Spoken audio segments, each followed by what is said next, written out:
The following presentation is best experienced with headphones.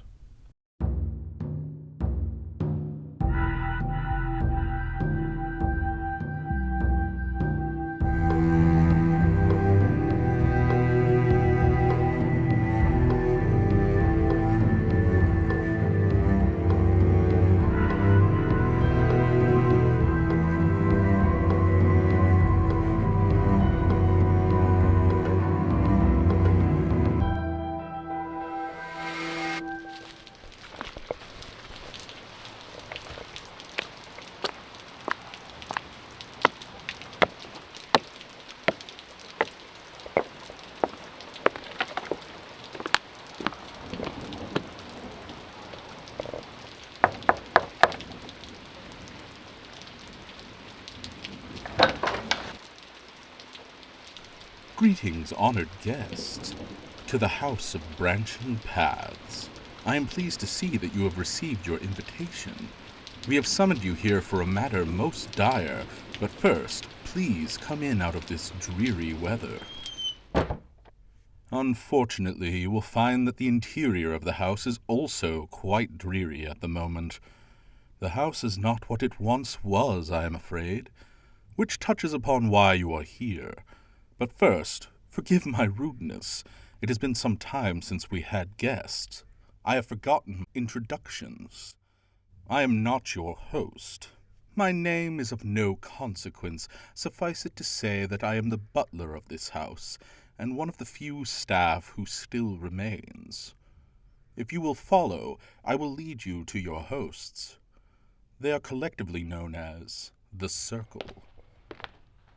Tonight, the Circle has gathered in the observatory to discuss their mission, the self-same mission that led them to send your invitation. I will let them enlighten you on the matter, for we have now arrived. It is my great honor to introduce to you the Circle. Welcome, welcome. We were hoping you received our invitation. Please come in, gather round the fire. Indeed, we haven't used those communication channels in a great many years, but you have arrived just in time. Allow us to begin with introductions. May I first present to you my companion, the enchanting, alluring Lady Morgana. Hello, all. Yes, as my friend mentioned, my name is Lady Morgana.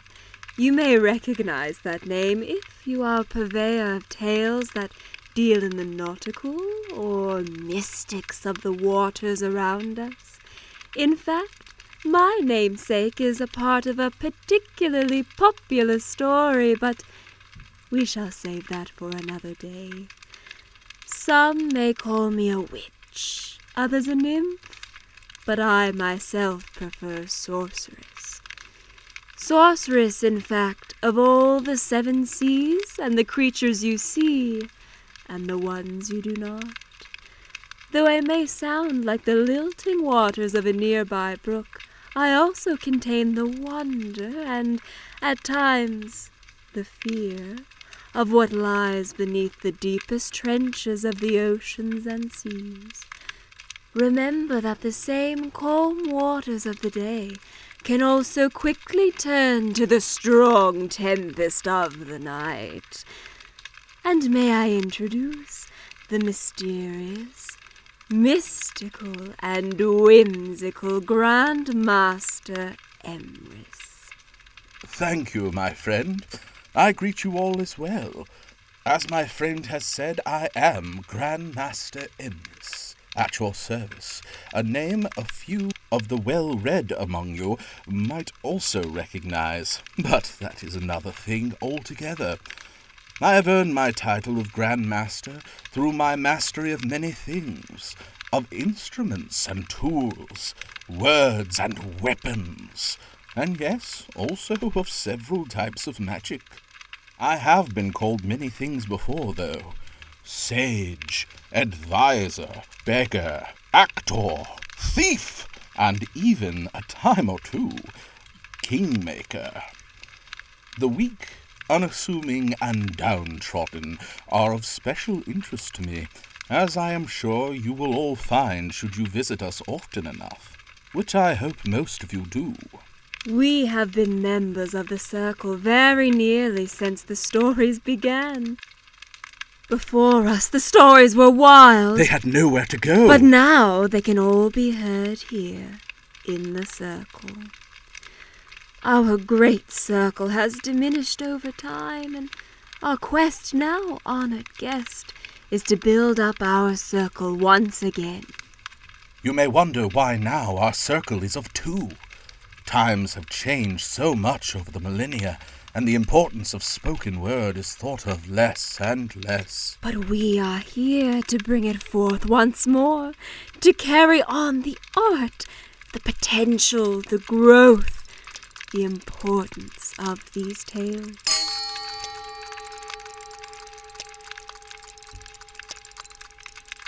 Ah, I see.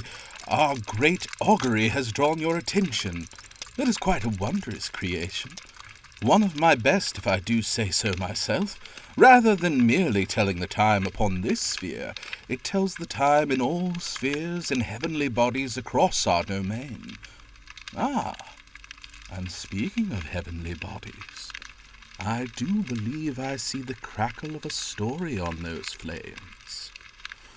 The fire burns bright, with stories ever knowing. One story that is fitting to our quest. Yes, I do see it, as we begin our great journey to make the circle whole once more. So now shall we tell a tale of a similar journey, one that seeks out to return the lost. This story comes to us from Norwegian beginnings. In 1910, East of the sun and west of the moon.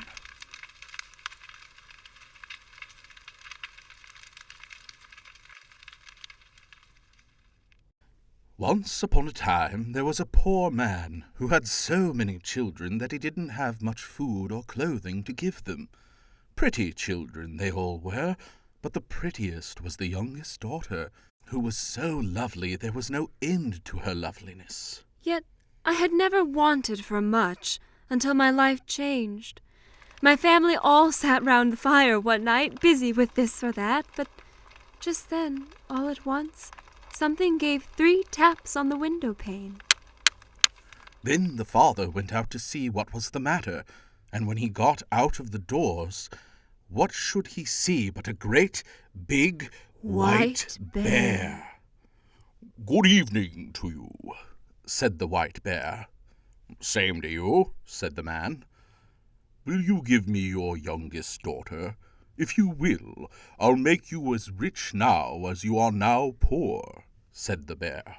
Well, once my father had heard this, he set out to convince me I had to go with the white bear.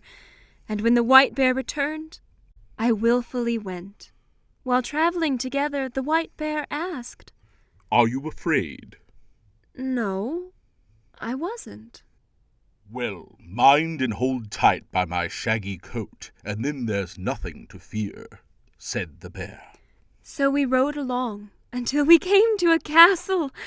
After dinner, I was overcome with sleep and was taken to a bed made as fair as anyone would wish. All that was in the room was gold or silver. But when I had gone to bed and put out the light, a man came and laid himself alongside me. That was the white bear, who threw off his beast shape at night, but she never saw him, for he always came after she had put out the light, and before the day dawned he was up and off again. It was curious, and I longed to know more, though I tried to heed the bear's advice, who always warned me. "If you become too curious, it will bring bad luck on us both." But I couldn't help it. One night, when the man came and lay down beside me, and I heard him sleep, I got up, and I struck a light, and I let the light shine on him, and I saw that he was the loveliest prince one had ever set eyes on. I fell so deep in love with him on the spot, and I stooped to look more closely. But I dropped 3 hot drops of tallow on his shirt, and he woke up. What have you done? Now you have made us both unlucky, for had you held out only this 1 year, I had been freed. For I have a stepmother who has bewitched me, so that I am a white bear by day and a man by night. But now all ties are snapped between us. Now I must set off from you to her. She lives in a castle which stands east of the sun and west of the moon. And there, too, is a princess with a nose 3 ells long, and she is the wife I must have now. I wept. I begged the prince not to leave, and I asked if I could go with him, but he told me I should never find the way, for it lay east of the sun and west of the moon. I awoke the next morning, and he was gone. She set out to find her prince. She travelled many, many days, till she came to a lofty crag. Under it sat an old witch, who played with a golden apple, which she tossed about. The girl asked, "Do you know where I can find the castle east of the sun and west of the moon?" The witch thought briefly, then answered, I know not where the castle east of the sun and west of the moon lies, but thither you'll come, late or never. You may have the loan of my horse, and on him you can ride to my next neighbor. Maybe she'll be able to tell you. Oh, dearie, take this gold apple with you. So she got upon the horse and rode a long, long time, till she came to another crag, under which sat another old witch, who played with a gold carding comb. The girl asked, "Do you know where I can find the castle east of the sun and west of the moon?" The witch thought briefly, then answered, I know not where the castle east of the sun and west of the moon lies, but thither you'll come, late or never. Oh, you may have loan of my horse, and on him you can ride to my next neighbor. Maybe she'll be able to tell you. Oh, and dearie, take this gold carding comb with you. So she got upon the horse and rode a long, long time, till she came to another crag, under which sat another old witch, who played with a gold spinning wheel. The girl asked, "Do you know where I can find the castle east of the sun and west of the moon?" The witch thought briefly, then answered, "I know not where the castle east of the sun and west of the moon lies, but thither you'll come, late or never. You may have the loan of my horse, and on him you can ride to my next neighbor. Maybe she'll be able to tell you. Oh, and dearie, take this gold spinning wheel with you." I rode many, many days, a weary time, until I came to the East Wind's house. And I asked the East Wind if he could tell me the way to the prince who dwelt east of the sun and west of the moon. The East Wind answered, "Yes, I have often heard tell of it, the prince and the castle. But I couldn't tell the way, for I have never blown so far. But if you will, I'll go with you to my brother, the West Wind. Maybe he knows, for he's much stronger." And so we went briskly along until we came to the West Wind's house, and I asked the West Wind if he could tell me the way to the prince who dwelt east of the sun and west of the moon. The West Wind answered, "Yes, I have often heard tell of it, the prince and the castle, but I couldn't tell the way, for I have never blown so far. But if you will, I will go with you to my brother, the South Wind. Maybe he knows, for he's much stronger. And so we went briskly along until we came to the South Wind's house, and I asked the South Wind if he could tell me the way to the prince who dwelt east of the sun and west of the moon. The South Wind answered, Yes, I have often heard tell of it, the prince and the castle, but I couldn't tell the way, for I have never blown so far. But if you will, I'll go with you to my brother, the North Wind. Maybe he knows, for he's much stronger and older than the rest of us. And so we went briskly along until we came to the North Wind's house, and I asked the North Wind if he could tell me the way to the prince who dwelt east of the sun and west of the moon. The North Wind answered, Yes, I have heard and seen it, the prince and the castle. Once in my life I blew an aspen leaf thither, but I was so tired I couldn't blow a puff for ever so many days after. But if you really wish to go thither and aren't afraid to come along with me, I'll take you on my back and see if I can blow you thither. Yes, with all my heart. Very well then, but you must sleep here tonight, for we must have the whole day before us if we are to get thither at all. Early next morning, the North Wind woke me and puffed himself up and blew himself out, and off we went, high up through the air as if we would never stop, till we got to the world's end. The North Wind still had so much strength left in him that he managed to throw me under the windows of the castle which lay east of the sun and west of the moon.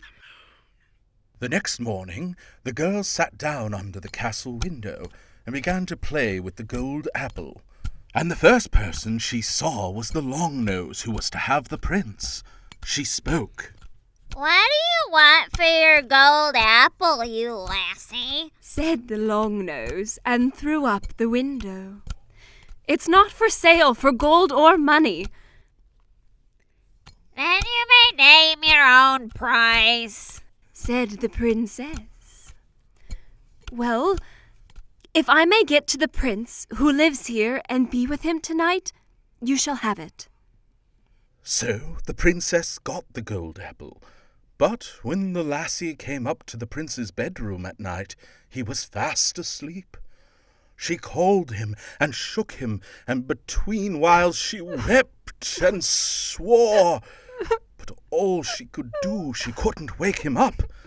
So in the daytime she sat down under the castle windows and began to card with her carding comb, and much the same thing happened. What do you want for your gold carding comb, you lassie? Said the Longnose, and threw up the window. It's not for sale for gold or money. Then you may name your own price, said the princess. Well, if I may get to the prince who lives here and be with him tonight, you shall have it. So the princess had the gold comb. But when the girl went up, she found the prince fast asleep again. And all she called and all she shook and wept, she couldn't get life into him.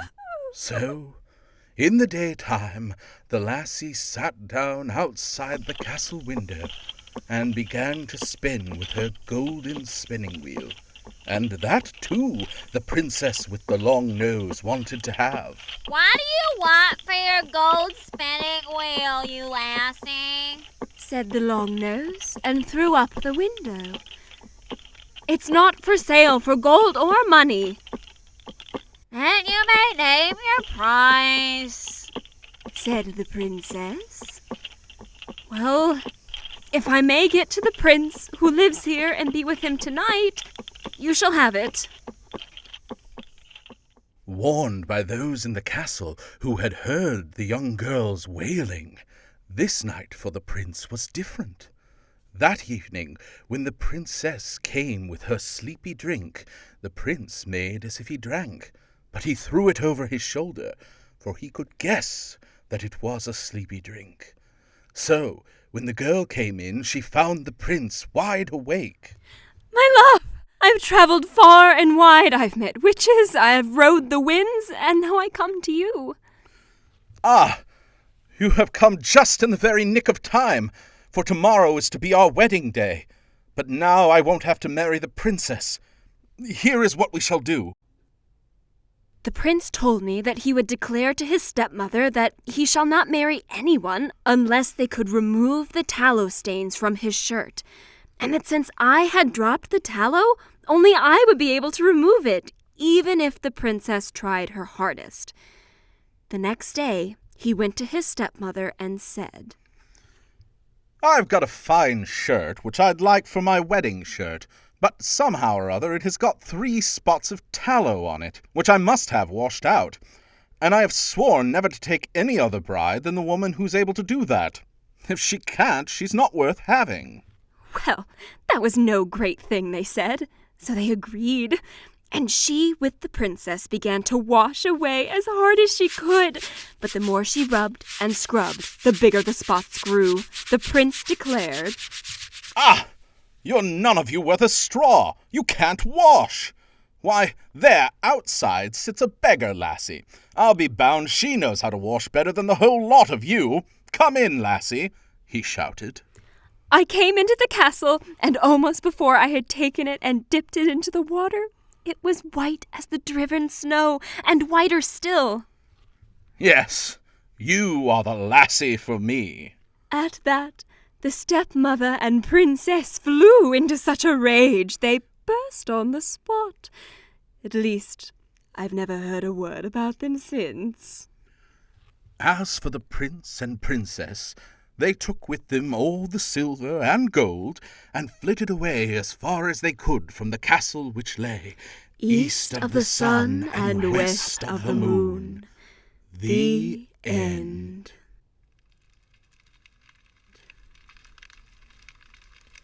What a marvelous tale of loss that ended in love.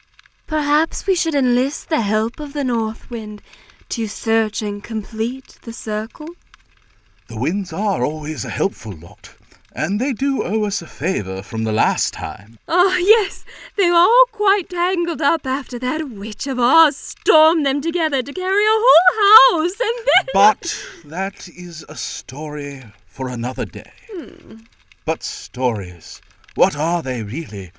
As my friend and I have mentioned, our quest is to complete our great circle once more, to hear the voices ring out with the possibilities each of those stories holds. Yes, honored guest, and we would like to tell you what we have in store for you.